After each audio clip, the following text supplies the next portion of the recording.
10th class अभी fifth question number 1.3 exercise का करेंगे। इसमें आपको दिया हुआ है if z1 is equal to 2 plus 3 eta, z2 is equal to -1 plus iota, तो देन आपने एवेल्यूएट करना है।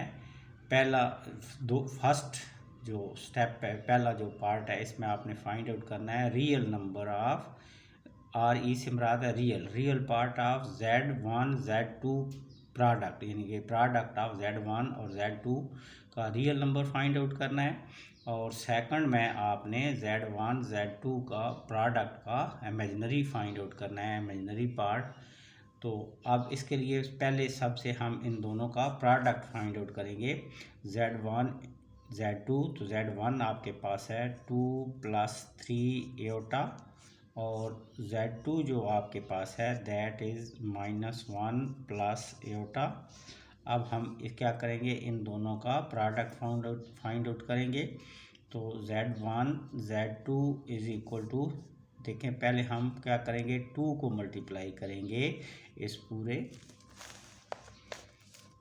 सेकंड जो है वो नंबर से 1 प्लस एटा, फिर हम सेकंड जो एलिमेंट है 3 एटा को, उसको इस पूरे के साथ मल्टीप्लाई कर देंगे।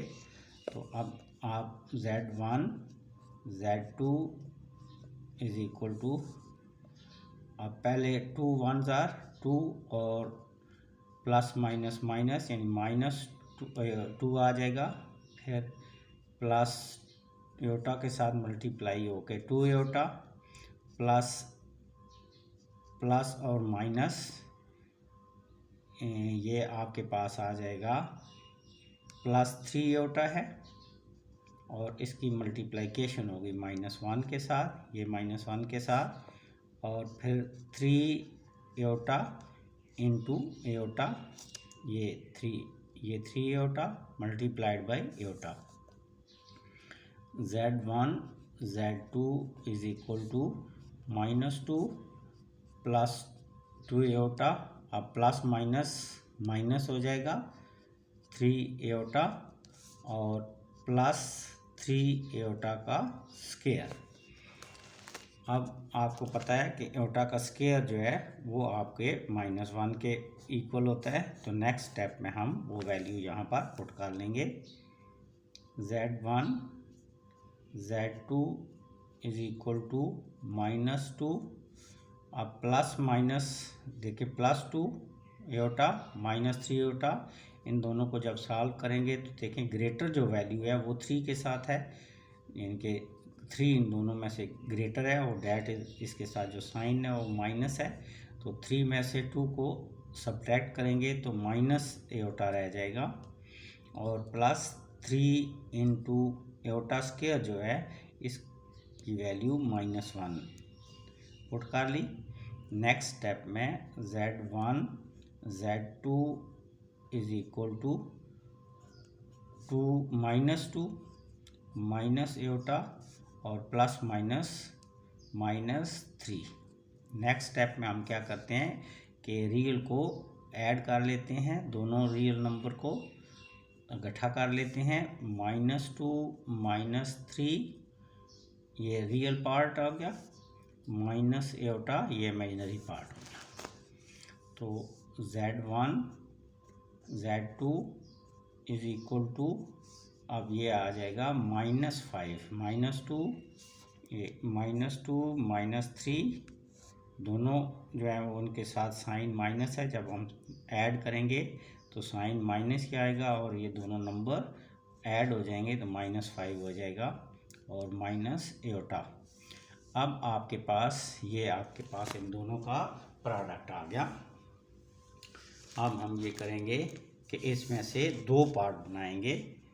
एक पार्ट में आप देखें तो यहाँ पर इस तरफ हम देखें, एक हम बनाएंगे real part of Z1 Z2, वो फाइंड आउट करेंगे, जो आपके पास फर्स्ट पार्ट है। और जो सेकंड पार्ट है वो आपके पास जो है वो इमेजिनरी आप फाइंड आउट करेंगे Z1 और Z2 के में से। अब जो गिवन आपके पास Z1 और Z2 है, जो प्रोडक्ट इसका आया है वो है -5 प्लस एयोटा। तो अब मैं इसमें जो रियल पार्ट है वो क्या होगा, रियल पार्ट आपके पास होगा फर्स्ट जो पार्ट है जिसके साथ एयोटा नहीं है, वो कौन सा है, वो है -5। तो ये आपके पास रियल पार्ट आ गया -5। अब सेकंड इस तरफ देखें तो आपके पास इमेजिनरी पार्ट जो है वो आना चाहिए। तो वो क्या है, Z1 Z2। अब इमेजिनरी आपके पास यहाँ पर क्या है, माइनस एयोटा। तो एयोटा तो साइन है इमेजिनरी का, तो जो ये वैल्यू आ जाएगी डेट इज़ इक्वल टू -1। तो ये आपके पास इसका सॉल्यूशन आ गया। रियल पार्ट जो है वो Z1 और इमेजिनरी पार्ट आपके पास आ गया रियल पार्ट -5 और इमेजिनरी पार्ट -1। तो इस तरह ये एक्सरसाइज जो है वो आपकी कंप्लीट हो गई। ये एक्सरसाइज जो है वो ऐसी एक्सरसाइज है कि इसमें से आपका एक क्वेश्चन जो है वो लाजमी आएगा। इसके बारे में थोड़ा सा मैं आपको इस क्वेश्चन जो एक्सरसाइज है इसके बारे में थोड़ा सा मैं आपको ब्रीफ कर दूं कि इसमें से जो ये आपके पास एक्सरसाइज है 1.3 ये एक्सरसाइज। तो इसमें से पहला जो मॉडुलस वाला है उसके आने के चांस भी हैं, और जो ज़्यादा चांस हैं वो आपका ये जो आखिरी 5th क्वेश्चन है इसके शार्ट में आने के, ये समझें कि 99% चांस हैं, 99% चांस हैं कि ये जो है आपके लॉन्ग में तो नहीं आएगा लेकिन शार्ट में ये लाजमी आएगा। बाकी जो क्वेश्चन नंबर 2, 3 और 4 हैं ये भी शार्ट में ही आने के चांस हैं। लॉन्ग में 1.4 में से आने के ज़्यादा चांस हैं, लेकिन क्वेश्चन नंबर जो 5 है इसके शार्ट में आने के जो है वो बहुत ज़्यादा चांस हैं।